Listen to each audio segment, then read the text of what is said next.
Cynthia has a martini shaker with your name on it. Let's do this. Hey rockers, welcome to the golden age of hard rock, where I'm bringing hard rock goodness to your dirty little ear holes. Here's your cue, Mom and Dad. We're talking about big people stuff in this video. Cynthia Albritton, also known as Cynthia Plaster Caster, was born on May 24, 1947, in Chicago, Illinois. Cynthia is known officially as an American artist, but on the street, she is known as the Rock Groupie who had the crazy idea of collecting plaster cast molds of the love guns of her beloved rock stars. Speaking of love guns, that is exactly how an entire generation of teenagers first became aware of Cynthia's adoration and fascination with Cupid's battering ram.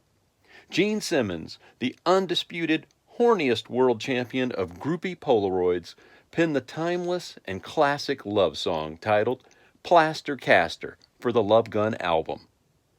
Love Gun was the sixth studio album from Kiss, released on June 30th, 1977, full of songs about shagging. There before my virgin 14-year-old ears, I heard these lyrics for the first time. I mean, just look at some of these literary gems and try hard not to laugh. These modern art lyrical masterpieces should be encapsulated at the Library of Congress so future scholars will be able to study, if not simply enjoy, the art and love for the pocket rocket. If there is only room for one song, then by all means get rid of Yesterday by the Beatles or Kick Time by Pink Floyd to the curb, because you must protect at all cost the high art of Plaster Caster. Grab a hold of me faster. If you want to see my love, just ask her. So, all joking aside, maybe, Gene Simmons writes this ode to Cynthia's love for her, work, without actually having partaken in the adventure himself. Cynthia has never made a plaster cast of the demon, or else you know that copies would be for sale at kiss.com.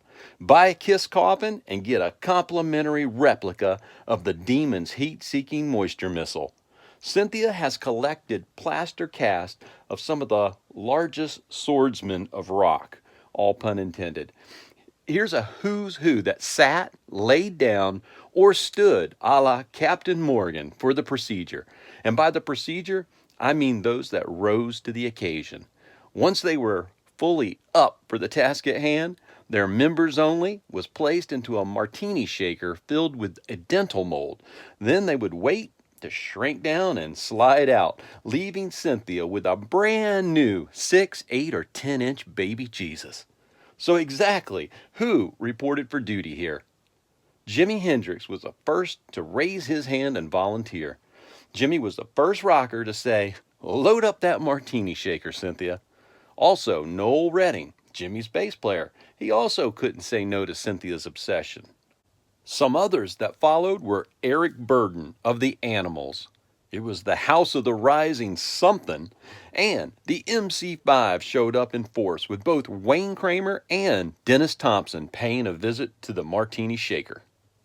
Tony Stevens of Foghat, he opted to be shaken and not stirred, while Ainsley Dunbar of Journey, and appropriately enough for this video, he was also in Whitesnake. Unfortunately, he did not play on the Slide It In album. Now that would have been priceless. Now, as far as Cynthia's collection, those are the biggest names, and really, I have to say, no disrespect to Cynthia, but I'm much more impressed with Sweet Sweet Connie's list of conquest than I am of Cynthia's collection of one-eyed vipers. Sweet Sweet Connie had the full range, from Peter Frampton, the little engine who thought he could, to the "Do you have a permit for that thing" of Huey Lewis, and everything in between. Cynthia's collection includes a lot of managers, bodyguards, radio DJs, record execs, and filmmakers, specimens that we don't really care about that much here at the Golden Age of Hard Rock. You know, when a band comes to town, some people buy the tour program. And some people buy the jersey. Some get a guitar pick or drumstick that was thrown out during the show. And some get the star to shove their Dwayne Rock Johnson into a martini shaker filled with dental goo. It's all part of the crazy life of rock and roll. And in this crazy life, Cynthia created art with staying power. Art that is always, shall we say, uplifting. Until next time, keep rocking.